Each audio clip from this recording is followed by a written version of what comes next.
Hi, hard to believe, but we're on our last 2 blocks in our block of the month, Tropical Paradise Quilt.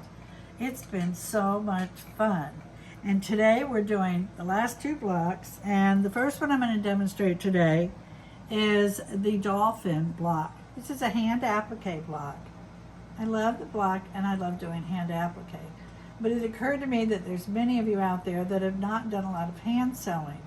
So I pondered how I could make this easy for you, and I think I've come up with a way. I did some research and I found out another wonderful quilter had figured out how to do fusible Hawaiian applique. And you'll see if you do any research at all, it's very unusual to do it that way, but I think it's a very easy technique. So let's get right into our supplies. So our supplies, we're going to need fusible pressing sheet. It's always good to protect your ironing board. And then our favorite fusible web is, of course, our Heat and Bond Light.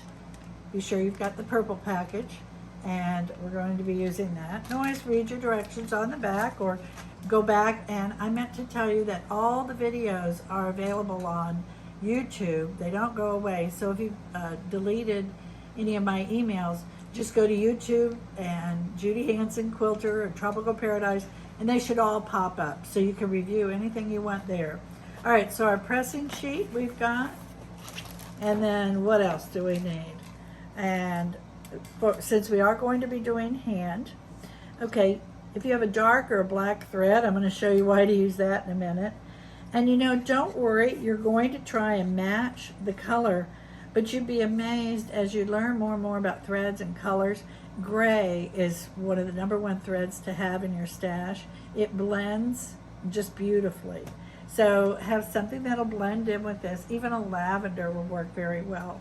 You'll need your rotary cutter, small or large, whatever you like.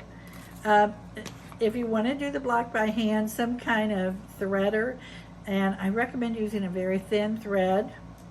And then I've included in all of your kits, you're all getting my favorite straw needle for doing hand applique, and my lipstick.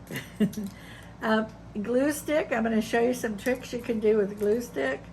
Of course, you want your heat fusible or heat erasable pen, some nice sharp scissors, whatever you have. And your gift this month, since it's probably time to clean up your sewing machine, Angie and I were just talking about that, I included a little miniature screwdriver. It's got 6 different heads in there, and keep it there with your sewing machine. Have some fun with it.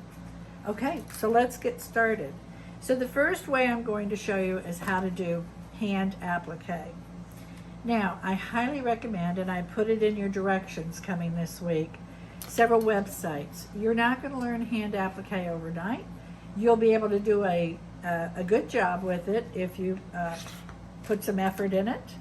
But if you don't want to do that, then do it the fusible way. Okay, so let's look at your kit. Your kit is coming to you with everything to do it either way. All right, so here's what's in your kit. All right, you have your pattern in your book, and you're going to use the pattern in the book if you do it by hand. So let's look at that first. I believe it's on page 3. I can get it. Okay, so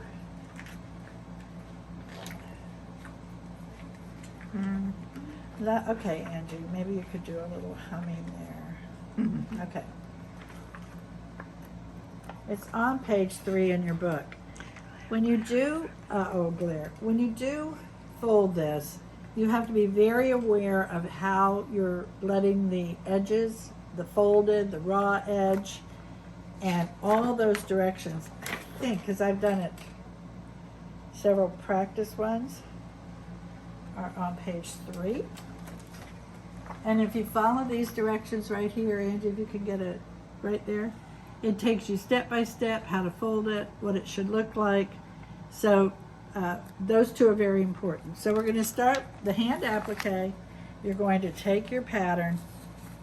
You'll make a copy of it. And then you will, here we go, we'll get that out of the way. So in your kit, you've got 2 pieces. Now, hey, you don't have to copy me.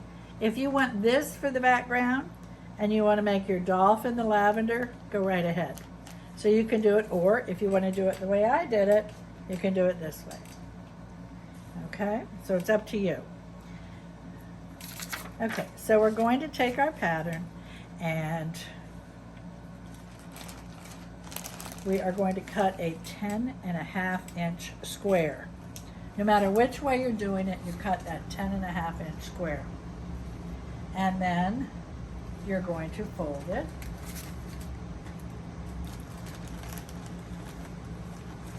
All right, let's look at this. Oh, our white, we like this that edge. Let's put this here.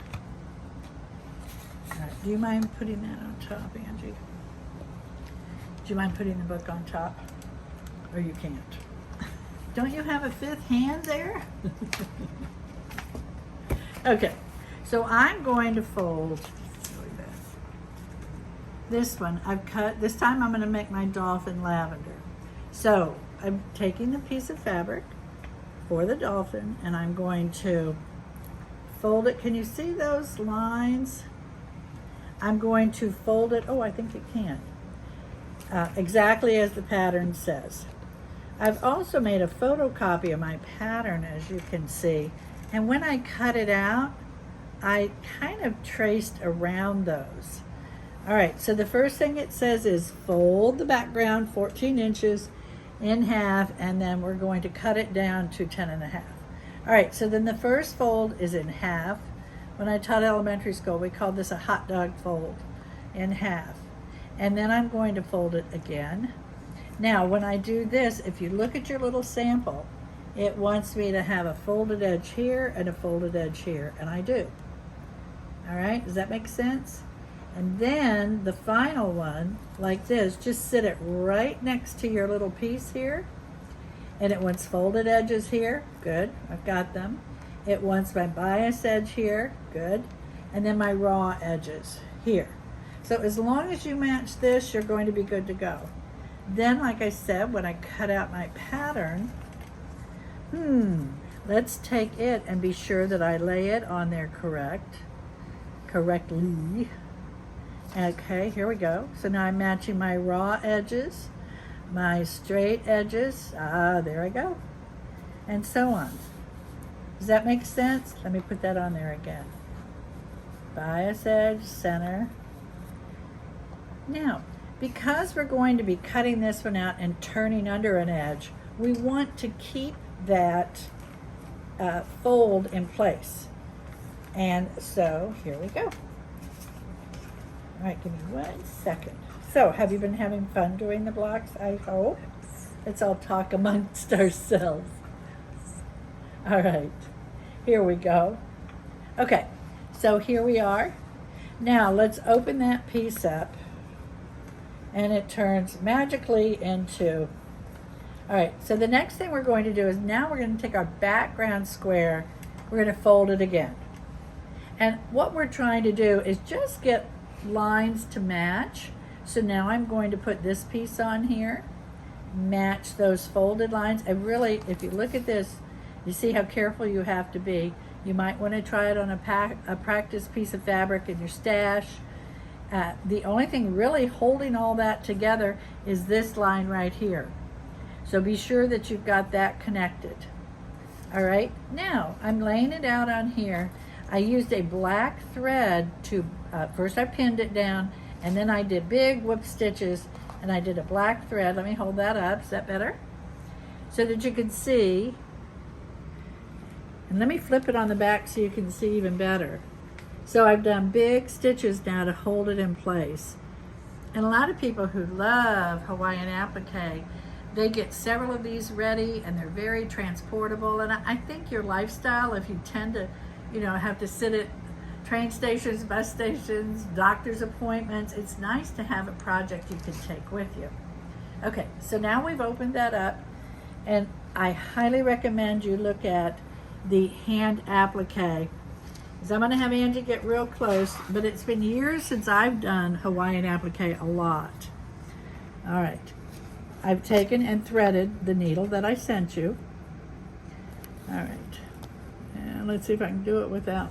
If you give the thread a little twist as you pull it through. It is amazing, but it helps keep it from knotting. All right, I'm just going to do a few stitches. You come underneath and you use this, the needle as your tool. And that's why batiks are so popular. They have that nice crisp. All right, so now we're gonna almost use it like a little ironing pen. Does that make sense? So now I've turned it. Now, when you're gonna come down, you come down slightly behind where the last thread came out.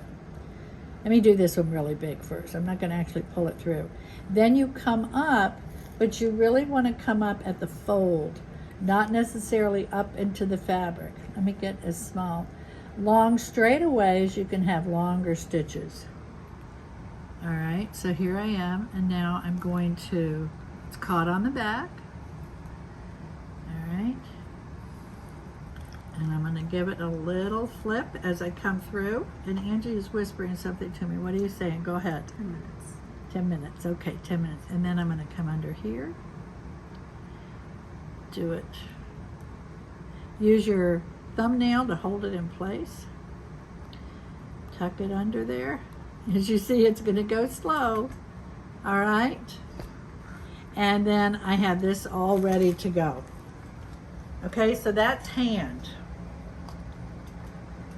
All right, let's pause for just a minute and I'm gonna come back and I'm gonna show you fusible.